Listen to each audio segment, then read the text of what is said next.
네, 그리스도인의 삶을 한마디로, 한 해 동안의 삶을 한마디로 표현한다면 무엇이라고 표현하시겠습니까? 모든 그리스도인들의 대답은 아마 한결 같을 것입니다. 하나님의 은혜였습니다. 1년을 살았던 10년을 살았던 마지막 내 인생의 여정이 끝나는 그날, 하나님 앞에 부르심을 받는 그 순간에도 지금까지 어떻게 사셨습니까? 라고 묻는다면 하나님의 은혜였습니다. 이 고백이 모든 그리스도인들의 아마 동일한 고백이 될 수밖에 없을 것입니다. 우리 한번 서로 좌우편에 한번 서로 한번 고백해 볼까요? 은혜였습니다.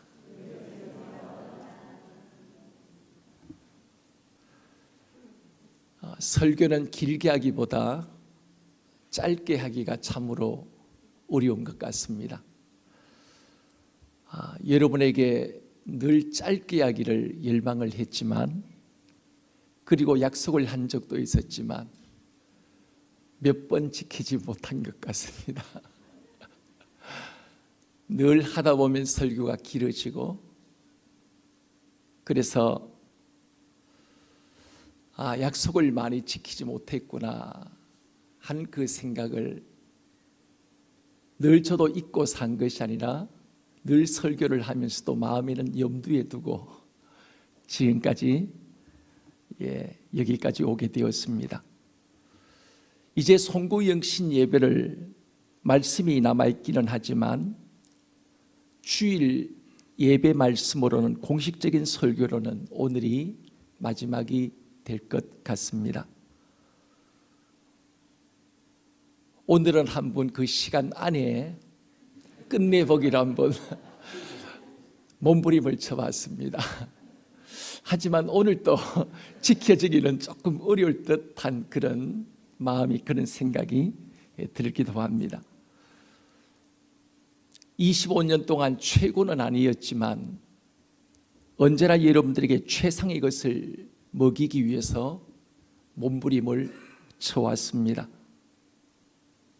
때때로 여러분이 소화시킬 능력이 부족함에도 그저 많이 먹이면 좋은 줄 알고 어쨌든 최대한 최상의 것을 먹이기 위해서 애를 썼습니다.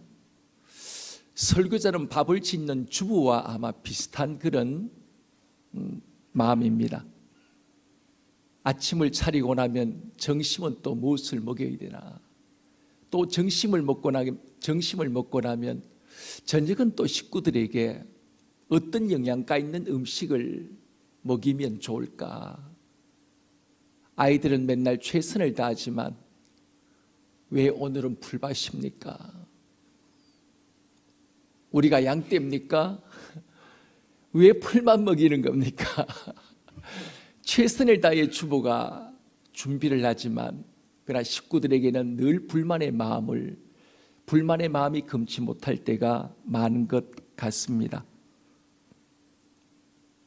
그래서 늘 돌아서면 또다시 영적 음식을 준비를 함을 통하여 어떻게 하면 성도들로 하여금 영적 건강을 누리며 살아가게 할 수 있을까? 늘 이것이 25년 동안의 목회자로서의 고민이었고 또 아픔이기도 했습니다. 참으로 저 자신은 허점이 많은 사람입니다. 그런데 허점이 많음에도 불구하고 완벽주의의 성향을 갖고 있기 때문에 늘 저 자신이 말씀을 제대로 전하지 못했다고 하는 그런, 때때로 저 자신을 정죄하는, 또 설교를 마치고 나면 때때로 쥐구멍이라도 들어가고 싶은 그런 마음을 느낄 때가 굉장히 많았습니다. 이런 완벽주의의 경향을 갖고 있는 목회자들은 더더욱 그런 경향들이 자신을 정죄하고 또 거기에 대해서 만족을 누리지 못하고 늘 정죄의식을 가지는 그런 마음들이 스스로 무거운 짐을 짊어지는 그런 어려움들이 많은 것 같습니다. 그런 저의 이런 허점과 약점이 많음에도 불구하고 이제 또 개척을 할 때는 개척이 무엇인지도 모른 채 또 시작했던 개척이라 우리 경주들의 교회에 많이 가지는 DNA를 갖기까지는 여러 가지 시행착오도 굉장히 많았습니다. 어디 세미나만 갔다 오면은 여러 가지 또 바뀌는 그런 또 경향을 통해서 이제는 좀 적응을 할 만하다 싶으면은 또 이제 또 바꾸고 해서 아마 함께 하신 모든 성도들에게 그것이 또 다른 스트레스고 아픔일 수도 있었습니다. 그럼에도 불구하고 신뢰하며 그동안 따라오셨던 모든 또한 교우들에게 너무 감사한 마음 금할 길이 없습니다. 경주들의 교회에서의 25년 전체 목회의 여정이 40년을 마무리하게 하신 하나님의 은혜에 다시 한번 감사와 영광을 올리게 됩니다. 또 내년 1년을 제2기 사역을 위한 준비기간으로 안식년을 허락해 주신 또 당의 우리 장로님들과 모든 교우들에게도 진심으로 다시 한번 감사의 말씀을 드릴 수밖에 없습니다. 어느 지인이 카톡을 통해서 이런 문자를 보내왔습니다.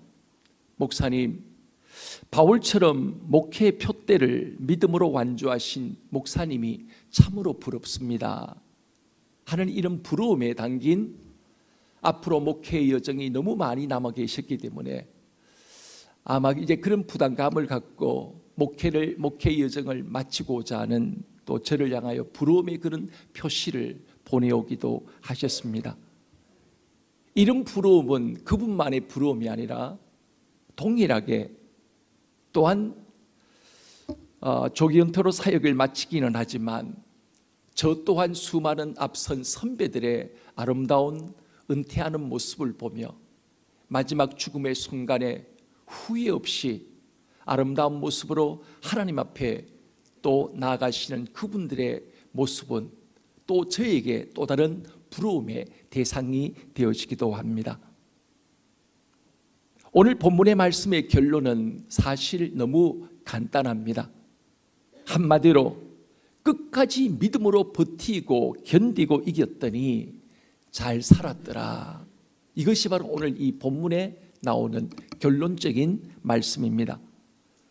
믿음으로 끝까지 인내하며 살아간 성도들에게 주어질 그야말로 말로 표현할 수 없고 말로 다할 수 없는 하나님께로부터 주어질 그 영광을 우리에게 바로 보여주고 있습니다. 오늘 1절 말씀, 21장 1절 말씀, 또 내가 새하늘과 새 땅을 보니 처음 하늘과 처음 땅이 없어졌고 바다도 다시 있지 않더라. 바다는 고난과 아픔을 상징을 합니다. 그리고 그것을 의미하는 세상을 바로 의미하는 것이 바로 바다입니다.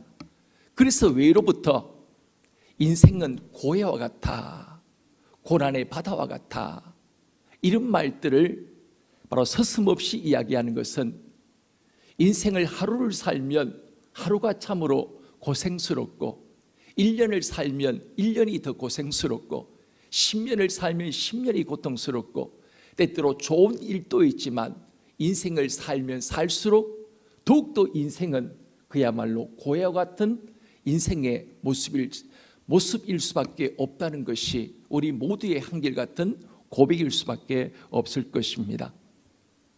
결국 이 세상, 바다와 같은 세상 속에서 결국 성도를 괴롭히는 짐승이 나오고 용이 나오고 또 성도들을 미혹하는 음녀가 나왔습니다.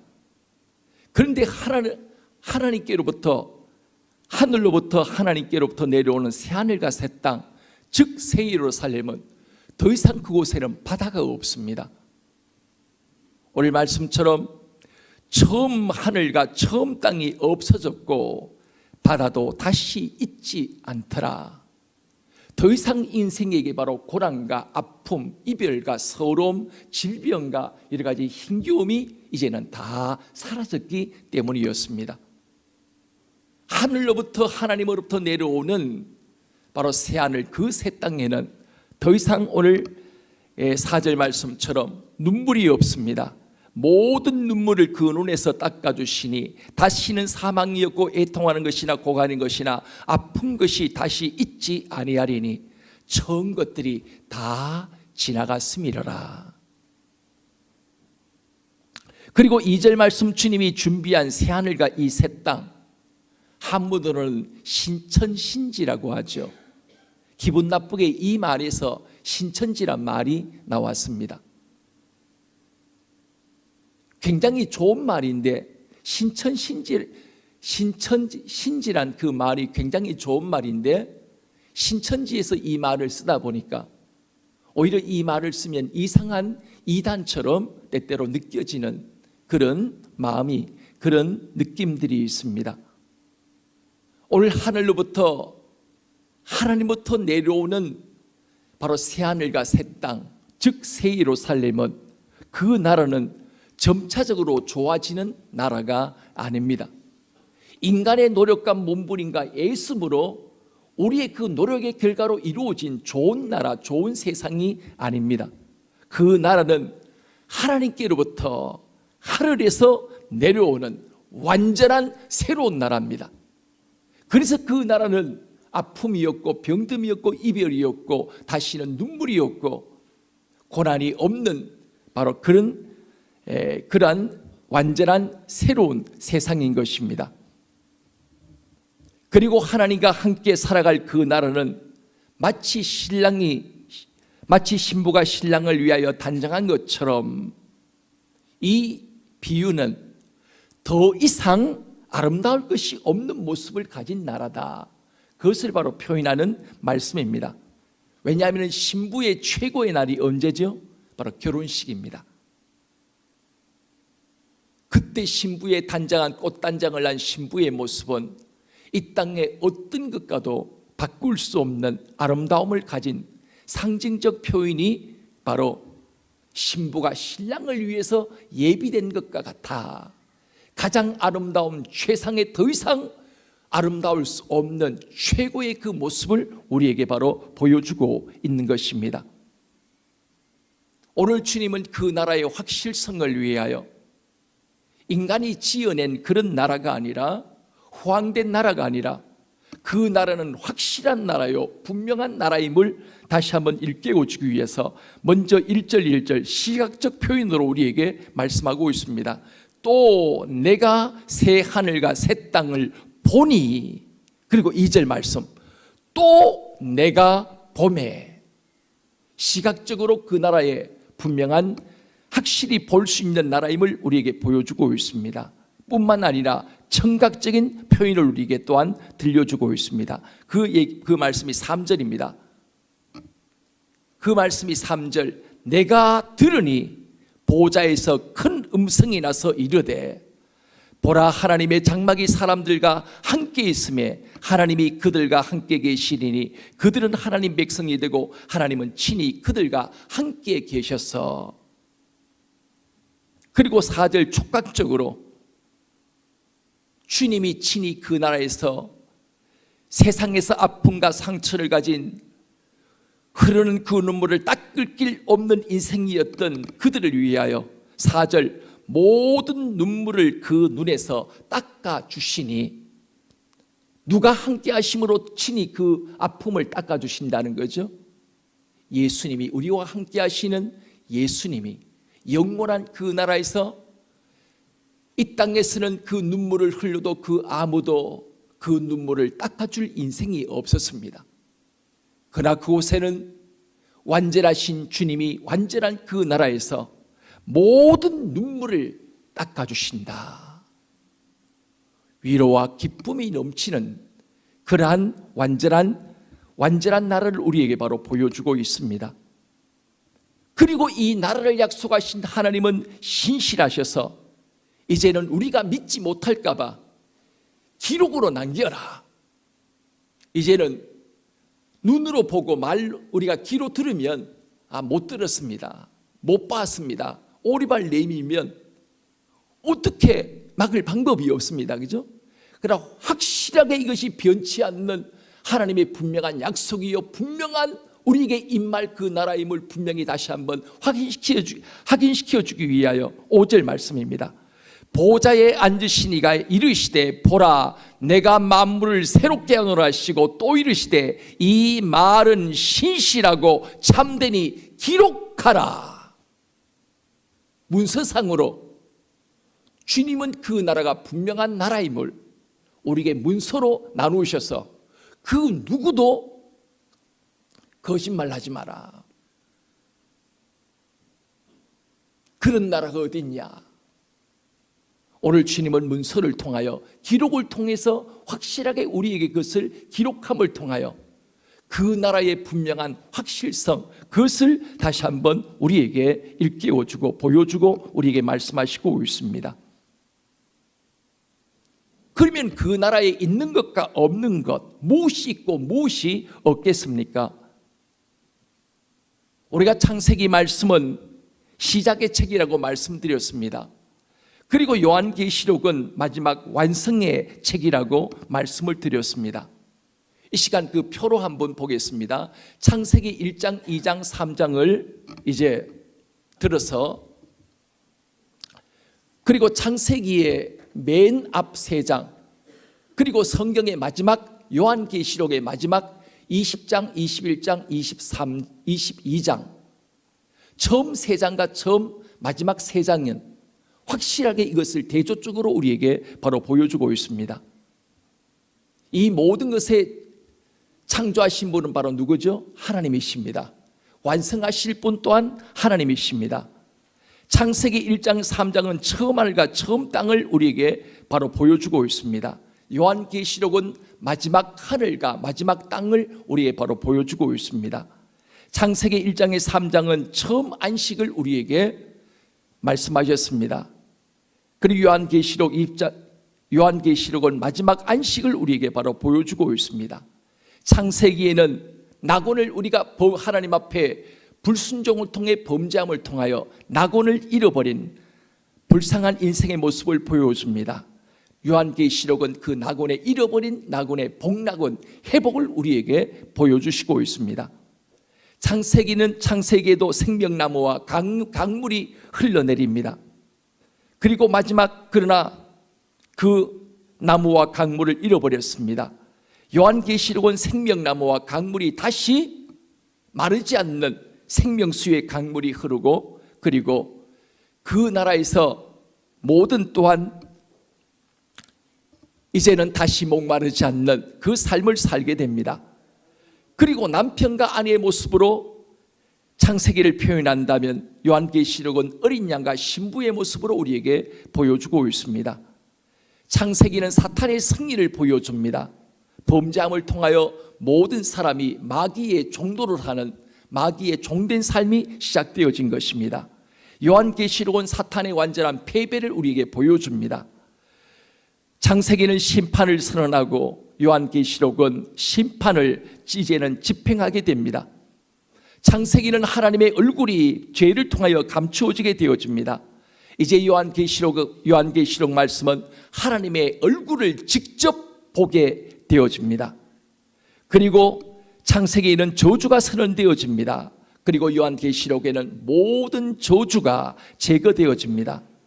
창세기에는 물이 닫히게 되어집니다. 아무도 이제는 인간이 들어오지 못하도록 그룹 천사 하영검을 통하여 그 나라의 문을 막게 되어집니다. 그러나 이제 요한계시록은 문이 결코 이제는 12진주문이 더 이상 닫히지 않습니다. 창세기는 죽음이 모든 인간을 덮치게 됩니다. 그러나 요한계시록에는 더 이상 죽음이 없습니다. 창세기는 모든 얼굴이 눈물로 젖는 그 삶을 살게 됩니다. 요한계시록은 모든 눈물이 식힘을 받게 되어집니다. 창세기는 밤과 함께 두려움이 찾아옵니다. 요한계시록은 하나님이 친히 그 나라의 빛이 되어주심을 통하여 밤이 없으므로 모든 두려움이 사라지게 됩니다.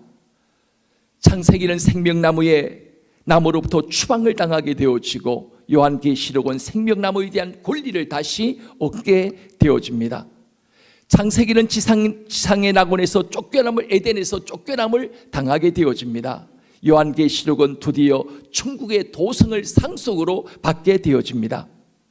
창세기는 인간이 들어오지 못하도록 그룹 천사를 통하여 막게 되어지지만 요한계시록 마지막은 이제는 그 그룹 천사들이 인간을 환영을 하게 되어집니다.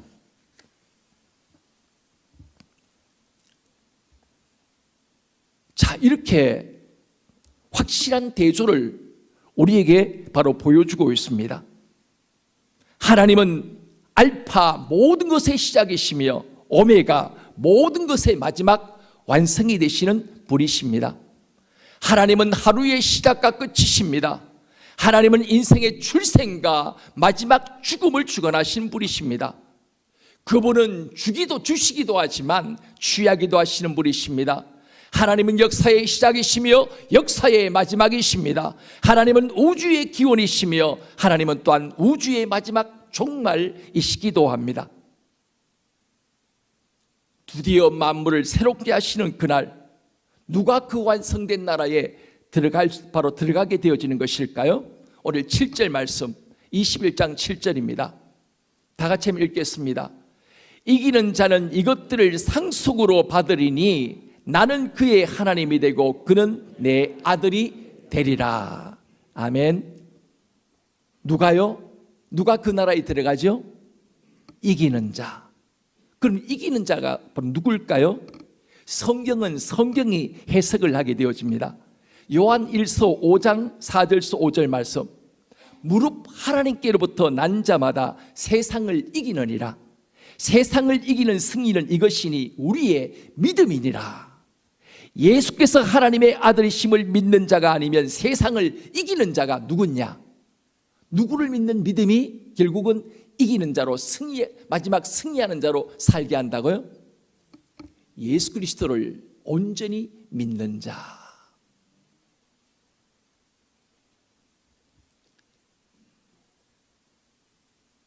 이렇게 그 나라에, 그 영광의 나라에 들어가는 자는 이기는 자입니다.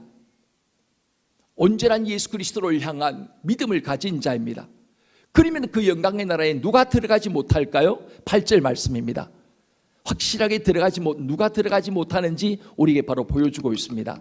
그러나 두려워하는 자들과 믿지 않는 자들과 흉악한 자들과 살인자들과 음행하는 자들과 점술가들과 우상숭배자들과 거짓말하는 모든 자들은 불과 유황으로 타는 못에 던져지리니 이것이 둘째 사망이라. 이 둘째 사망에 들어갈 자들도 오늘 주님은 분명히 이 8절 말씀 속에 우리에게 바로 보여주고 있습니다.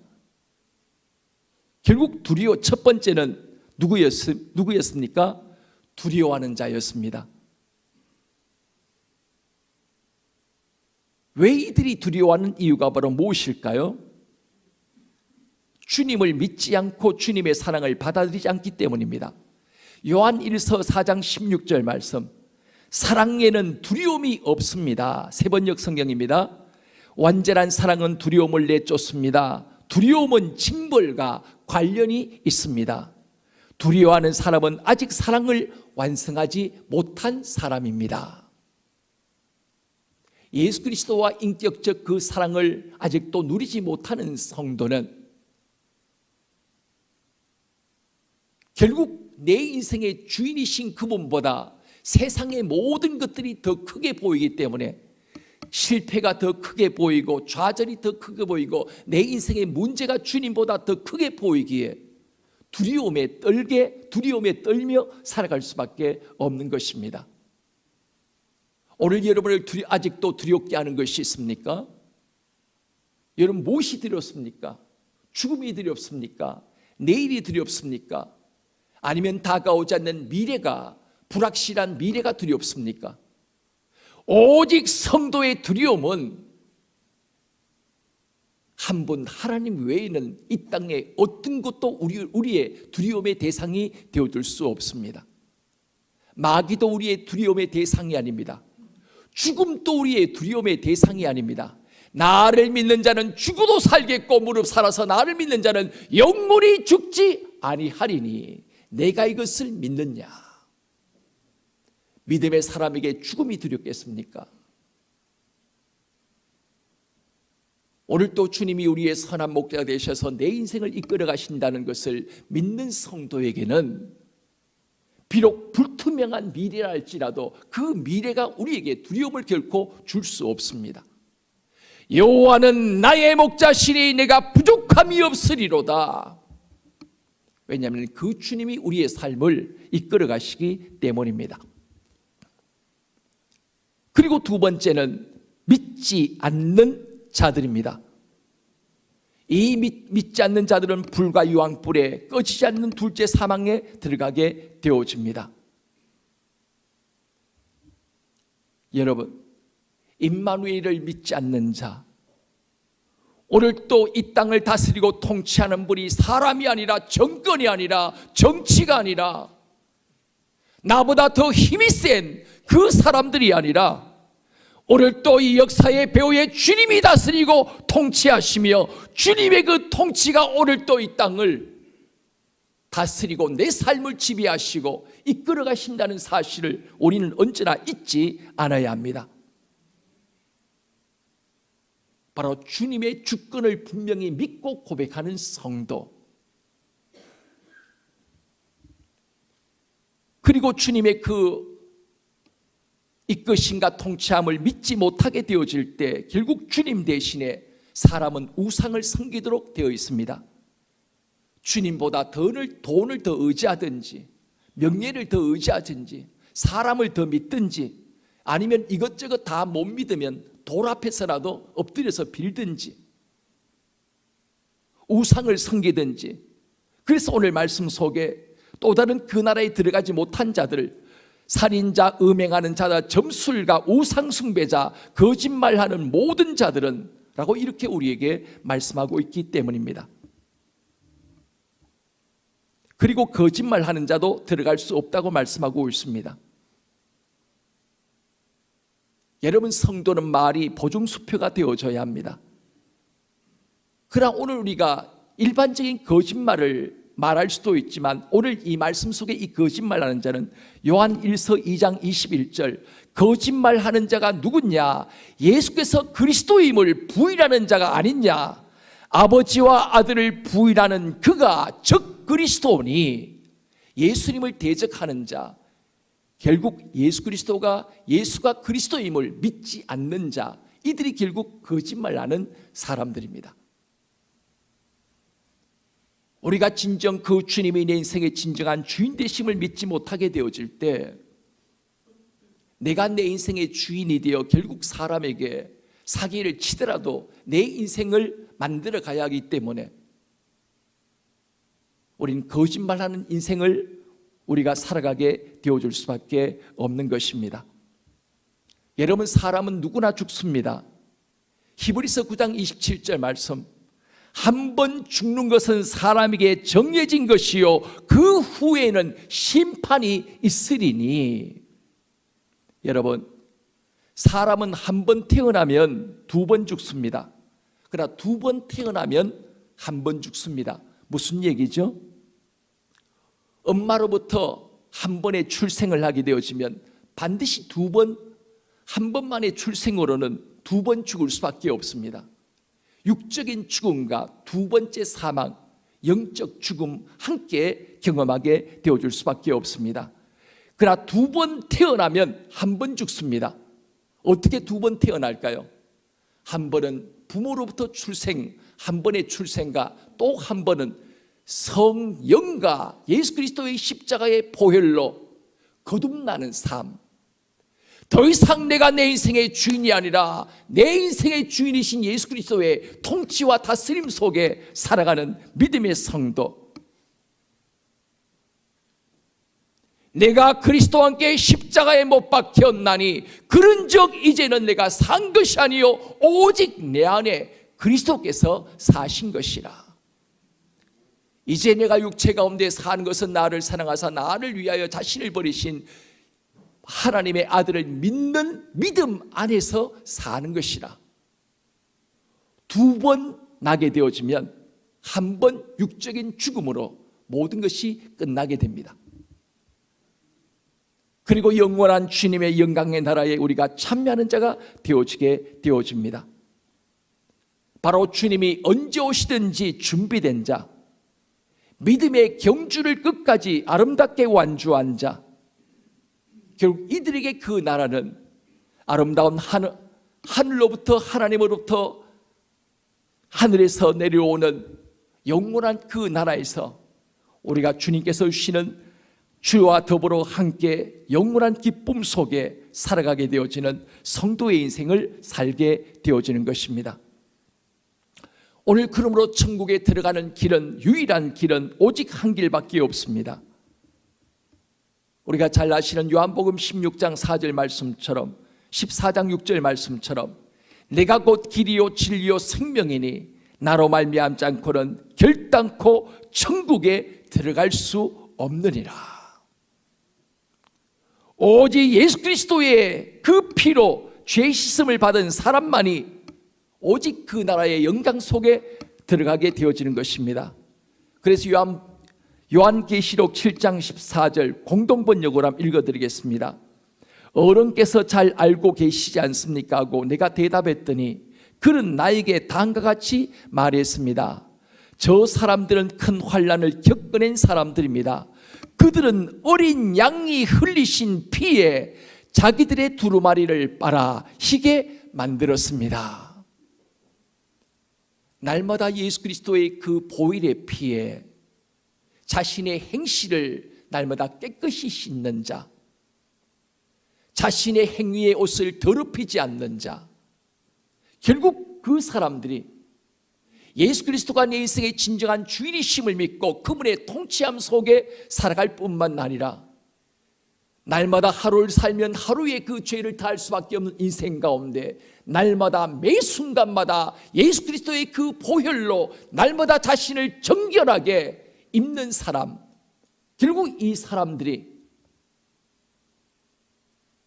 하나님의 놀란 영광의 그 나라에 나아갈 수 있음을 주님은 우리에게 말씀하시고 있습니다.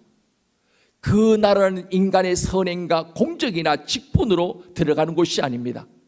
오직 회개하고 예수를 믿어 영접할 때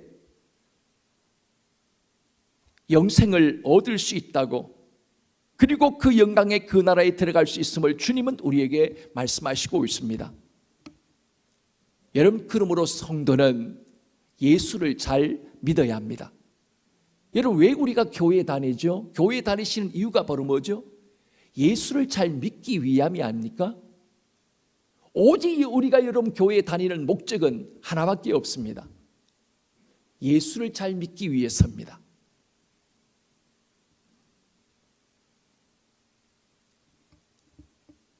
오늘 또 하나님은 여러분과 우리 모두를 도우시고 우리 안에 오늘 또 살아계신 주님은 여러분들 한 분 한 분 모든 성도를 반드시 이기게 만들어 주십니다. 빌립보서 1장 6절 말씀, 너희 안에서 착한 일을 시작하신 이가 그리스도 예수의 날까지 이루실 줄을 우리가 확신하노라. 또 빌립보 2장 13절 말씀, 너희 안에서 행하시는 일은 하나님이시니 자기의 기쁘신 뜻을 위하여 너희에게 소원을 두고 행하게 하시나니. 우리 안에 누가 계신다고요? 내 안에 내가 있는 것이 아니라, 내 안에 당신이 있는 것이 아니라 너희 안에서 착한 일을 시작하신 이가, 너희 안에서 행하시는 이는 하나님이시니 오늘 또 살아계신 하나님이 여러분 안에서 오늘 또 일하시고 역사하시고 오늘 또 모든 것을 움직여 나가십니다. 여러분 안에 계신 그분이 세상의 모든 것들보다 더 크십니다. 그분은 여러분이 당하는 고난보다 더 크신 분입니다. 인생에 여러분이 또한 실패한 실패보다도 더 크신 분이십니다. 요한 1서 4장 4절 말씀, 자녀들아 너희는 하나님께 속하였고 또 그들을 이기었나니 이는 너희 안에 계신 이가 세상에 있는 이보다 크심이라. 아멘. 오늘 내 안에 나와 함께 하시는 주님, 그러므로 성도는 연약한 나를 바라보는 것이 아니라 오늘도 내 안에 오늘도 나와 함께 하시는 주님을 바라보고 의지하며 나아가야 합니다. 오직 그분만이, 내 안에 계신 그분만이 나를 이기게 하십니다. 나를 이기고 죄를 이기고 유혹을 이기고 세상을 이기고 악령을 이기고 마귀를 이기며 결국 세상이 감당치 못할 믿음의 사람으로 우리로 하여금 살아갈 수 있도록 만들어 주십니다. 그러므로 믿음은 내 안에 주인이신 예수 그리스도를 더 크게 보는 것입니다. 내가 행하는 죄보다, 내가 당하는 유혹보다, 그 앞에 언제나 휘둘리는 연약한 자신보다, 사탄과 또한 그 모든 졸개들인 귀신들보다 내 안에 계신 이미 승리하신 예수 그리스도의 능력의 그 주님을 더 크게 보는 것입니다. 결국 이 믿음이 마침내 우리로 하여금 이기는 자의 삶, 영광의 그 나라에 우뚝 서게 만들 것입니다. 사랑하는 성도 여러분, 예수님을 잘 믿으십시다. 우리가 이 땅을 살면서 정말 믿음의 성도가 해야 할 일이 뭐겠습니까? 물론 봉사도 하고 많은 것도 우리가 예수 그리스도의 몸된 교회를 세우기 위해 하지만, 그러나 그 모든 것보다 가장 우선되어져야 할 것은 예수를 제대로 똑바로 바르게 잘 믿는 것입니다.